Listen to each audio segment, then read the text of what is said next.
Hey, what's up?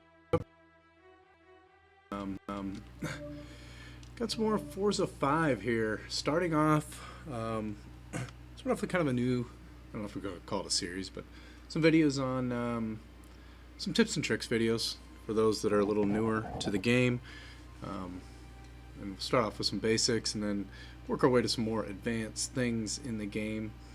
But if you if you're already an expert at this game, a lot of these things will be, um, will already be, you'll already know about them. But still, we'll start at the basics. Really try to help, anybody out that's just starting with the game or maybe hasn't played a whole lot, or even a refresher. So, first thing I think we'll talk about a little bit is get all your different modes here. Obviously, get your career mode, and you can go in, and this is where you'll have your car, and you can come in here and just hit continue career or league select. I was just going to league select, and then you've got all these different things. As you can see, I haven't done a whole lot of single player out here. A little bit here and there. Most of what I've done is here in the class competitions. Finished all the A, B, C, D, and I've started going through S.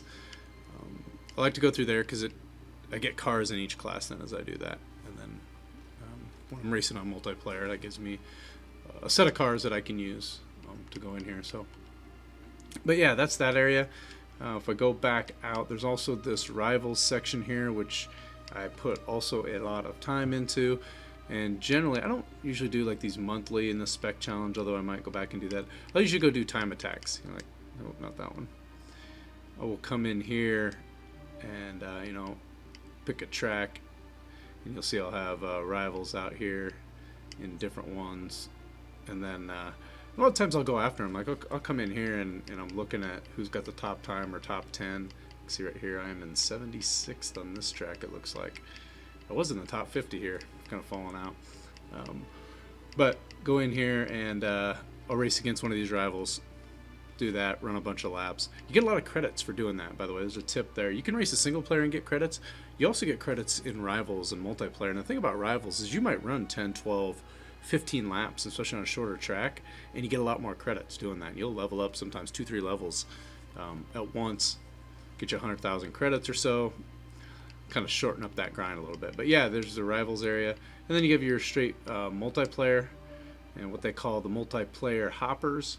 So if I hop in here, I don't really do that right now. And I can go through here and do all of the I usually do class racing, so I'll pick a class that I go into. Looks like there's different things you can go into, but I like to do class racing. I'll do D, C, B, A, pick in there. Hop in, it's going to throw you in with some other multiplayer. No AI in that one, so unlike the career mode where you have all of your AI. So that's kind of a little bit over here. Then they got some other things over here. I don't, paint and tune and upgrade. You get your message center, which you got to go in here and get your daily payouts every day. 51 races for my Drivatar, 12,000 credits, and some people shared my tunes, it looks like. I haven't shared enough of those to get any credits yet. So, another tip, if you have not already, go to the ForzaMotorsports.net website, sign in with your email address associated with your Xbox Live account, and go to the rewards area overview. If you've played, and even as you've played Forza 5, you earn in-game credits, but you have to go to the website and you can claim those. Like I don't know what they call them, different levels that you get to. But the first time I went in there, even before I started playing, I had 1 million credits. Then there might have been 2 million, and then I got another 1 million. Anyway, I got 3 million credits altogether just by going in there and claiming my rewards. And I think I also got like a Ford Festiva or some kind of car like that. So, but yeah, so do that. That'll get you a good start on your cars and things like that. So speaking of cars, let's go in and take a quick look here. That's my BRZ. Kind of like that black. That's pretty sweet. We'll just go into my cars real quick. But you can see that for those that really haven't played the game much at all, there's what they call a PI, or a performance indicator. And if you see that number in the top right up there where it says B600, C500, that's the class. And then the PI, as you add parts to it, as you put handling parts, your PI goes up. That number value goes up. So if I go into if I'm in this car and I go in here to upgrade this guy, and he's at C500, that's the top of 500. The top of B is 600, A is 700, and so on up there. You always want to get your car right to the top of the class that you want it to be in, so you get the most value out of that car. And I think anybody that's played much at all understands that, but I think it's a good part to cover. If I look at this and I say, oh, as soon as I like add, want to add some more power to this thing, you can see it goes up there. So there's a trade-off somewhere that I have to do to get that going. So yeah, so you always want to make sure that you have taken them up to the latest. And we're going to get into tuning and some of those aspects of it a little bit later on. But tuning is important in this game. It is going to make you a lot faster, several seconds faster for a lap with a properly tuned car. And it can be overwhelming at first, but it's really not that bad when you look at it.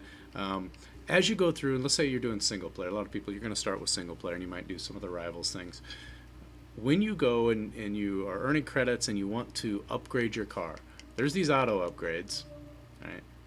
These are okay, but they generally put horsepower parts on the car, and the temptation is really to come in here and hop into this engine area and start, I want that race exhaust, and I want to put new valves and camshaft and air filters, and then I want to go over here and I want to put a new big time engine in.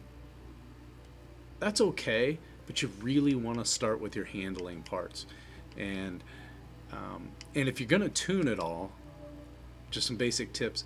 Go into, out of the box, none of these parts are really tunable. Right? You can't change anything unless you put adjustable parts on your car.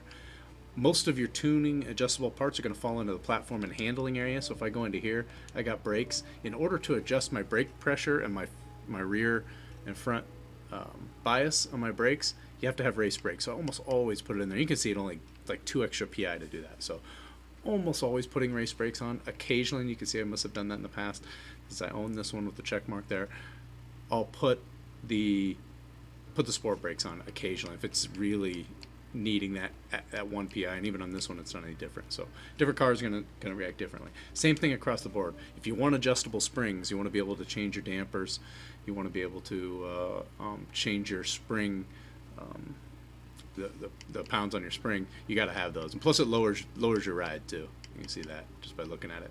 Again, occasionally, on rare occasions, and it's usually when I'm hot lapping or trying to get that 1 or 2 or 5 or 10 extra horsepower out of it, we'll forego the springs, but almost always. I don't know any car I haven't put the front anti-roll bars and the rear race anti-roll bars on. It just doesn't. I don't think it ever really changes PI, and it makes them adjustable. This one here, sometimes I put it on, sometimes I don't. The roll cage can help with that handling. Sometimes I'll put it on to get more PI. You can see actually taking it off adds PI to my car. That's because of the weight. So it makes it heavier. So I can take 81 pounds out by taking it out. I go different ways on that depending on what I'm trying to do for PI. And then the last one, weight, again, goes either way. Right now I have full race weight on this one, which means this car is set up for handling. Right? That's usually what that means, especially in a C500. You can see if I wanted to go more horsepower, I would take this down a couple here, maybe to here, and then I could go get some more handling. It's not maybe going to turn quite as well. It's not going to brake quite as well. Not going to accelerate, but if I'm going for top speed, if I'm going for I need that horsepower, it's got tracks with long straightaways, then I'll probably drop some of that weight out. So the bottom line is if you're gonna go in and tune, you have to have these parts that are tunable. A couple other parts that are in here, the clutch, take it or leave it. I shift manual. This car I built a while ago. It's got the clutch in it. I should just take it out. I almost always just do a base clutch. I shift manual with the clutch, and we'll go over that in a minute. So I don't need that. And then I either do sport or race transmission. Both of these are adjustable. Sometimes there's a difference between a 5 and 6 speed on these, and I can't tell on this. So if I'm looking for that extra gear, and you got to get it in race, sometimes they're both 6 speed, sometimes they're both 5 speed. It just depends on the vehicle. So I'll go back and forth between these two. The main difference in this one is it has all your gear ratios are adjustable. whereas this one, just your final drive is adjustable. And again, that'll be one when we cover tuning.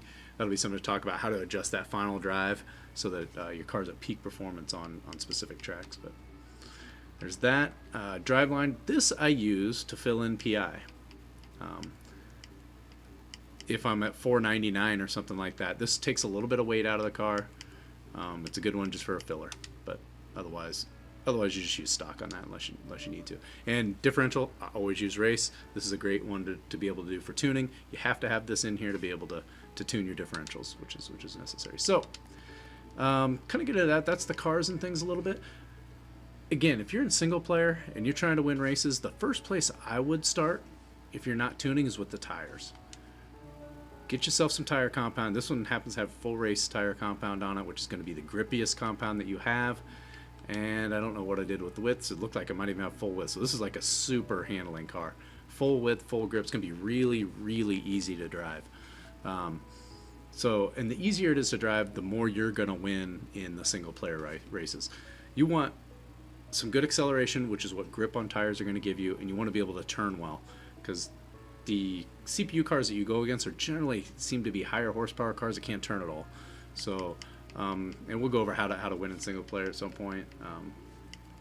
But if you already got a car and it's already relatively fast, start dialing in some of this stuff, and you can change your wheels up. Looks like I got some 17 or what, 17s? No, 19s on those. Probably just trying to balance out my PI a little bit, and then take it or leave it at the wheels. Wheels are going to give you different weights and different things like that. So it's usually trying to dial in that exact 500, and you pick the wheels that allow you to do that. But yeah, I would start with this stuff. I would start with your handling and aero. I mean, always. I almost never run without these two. Forza, because these are your adjustables. This is where you can add more downforce, which is going to make the car way easier to drive. So both Forza. The rest of these are more cosmetic in nature and don't allow you to adjust the downforce. So you want the adjustable Forza Aero front and back, and then you can do kind of whatever you want with these. They're more weight, doesn't add any adjustments. Not all cars even allow you to do that. A little more cosmetic. So, but start with tires, Aero and tires, then move on to, if you're going to be tuning your platform handling, and then get into your engine and start bringing that up. So you don't have to go full width and full on the tires. You may want to come in here and go like with the sport tire compound. You may want to be here or here and just get you a little more. If it's a car that you don't have much room in your class, you may just do some width on on a rear wheel drive tire. Width on the back makes more difference than width on the front. You get that grip in the back coming out of those turns. So yeah, so you do that. One of the things I wanted to cover in this opening one is assists and what you should be doing, or my advice is learn to drive without any assists on, with the exception of I leave the turning ones on. And let's go in here and let me go into like a league select, or actually let's go into arrivals real quick. Let's go to arrivals and let's just pick something out here. Since I have a C-Class car, let's just grab a C-Class. This car's probably a decent setup for something like this. And you can see here, restrictions is not what I wanted. Let's see, leaderboards. I think I have to go one more in here before I get my assists. We're going to have to load the track up, pick my car. Let it load the track real quick. So, yeah, so the assists. It comes default with them all on, and most of them are just going to slow you down, and especially in the lower classes, they just really aren't even necessary. These cars are perfectly drivable, and they're not quite fast enough for really the assist to do anything but slow you down. So I don't run anything on these, and here I'll show you here what we got going on. So I do run the brake line, and when you're starting out and you're just learning these tracks, you can run that full line and kind of give you an idea of how to position yourself for the next turn and where to go. I still run the brake line. I use it.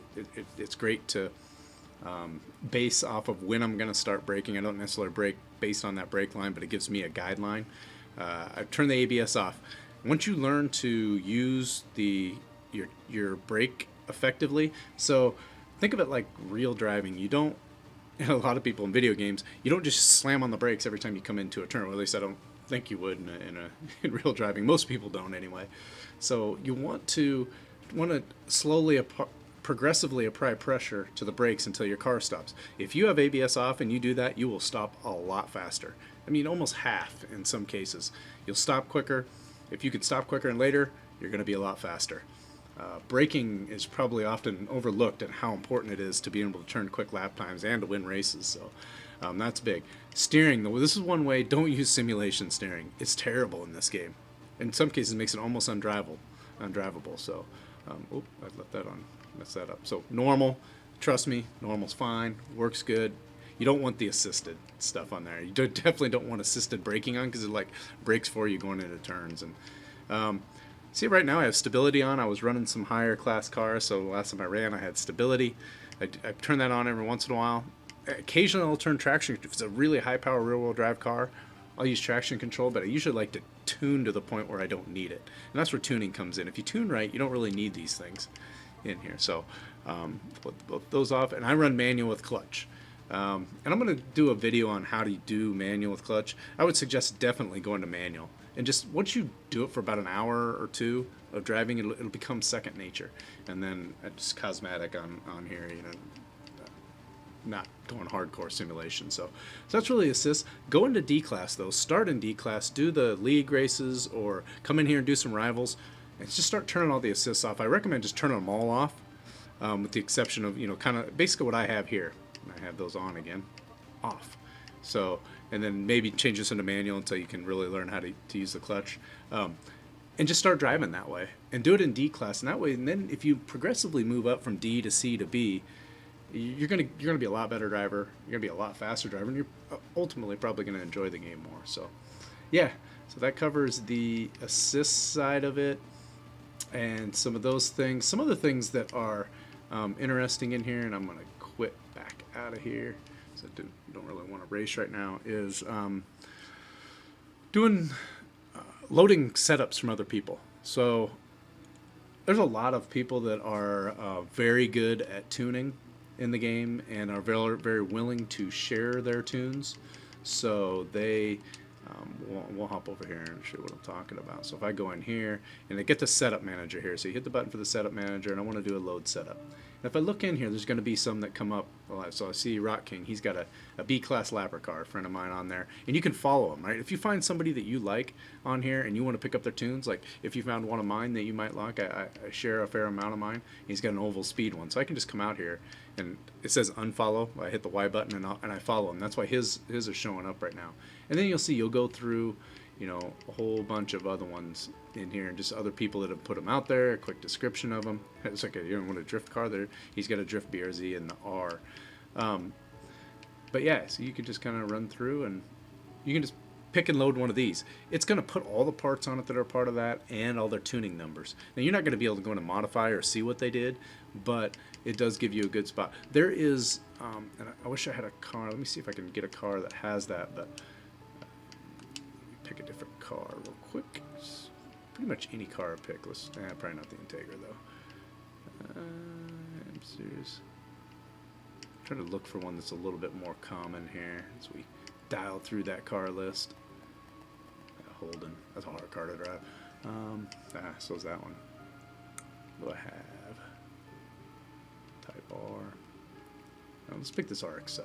Let's get in here because I'm pretty sure he's got one. But you'll see a tune in there that is, if I go in here, you'll see one that says tuned by worm. And you're going to make a liar out of me. But anyway, generally speaking, there's almost always one in here that is tuned by worm. If you see tuned by worm, I don't know if he works directly for Forza 5 or he's a community manager, or for them, but he's written the tuning guides and he's on the forums all the time. But follow, if they don't want to show up on here, find him, follow him in there. But his tunes are going to be really, maybe not the fastest in the world, but they're going to be easy driving tunes. Generally a little bit more grip, very, very driver-friendly tunes, and a great place to start if the tuning's too intimidating. Just go out there and grab his tune. Some of these other ones are going to be a little harder, but Tuned by Worm, he's done almost every car. I don't know why it's not showing up on mine. I don't know if I accidentally unfollowed him or something. But yeah, go in there, follow his tunes, and or grab his tunes and go down on there. It's going to give you a great starting point for a car, and give you some parts and things like that. So yeah, I think I'm going to wrap it up with that. In the next episode or two, we'll talk about, we'll go into maybe some tuning a little bit, go into the driving aspects of the game, and probably I'll start putting some build and tunes out there on my own, and start talking about it from there. So, all right, guys, thanks for tuning in, and we will catch you in the next one. Later.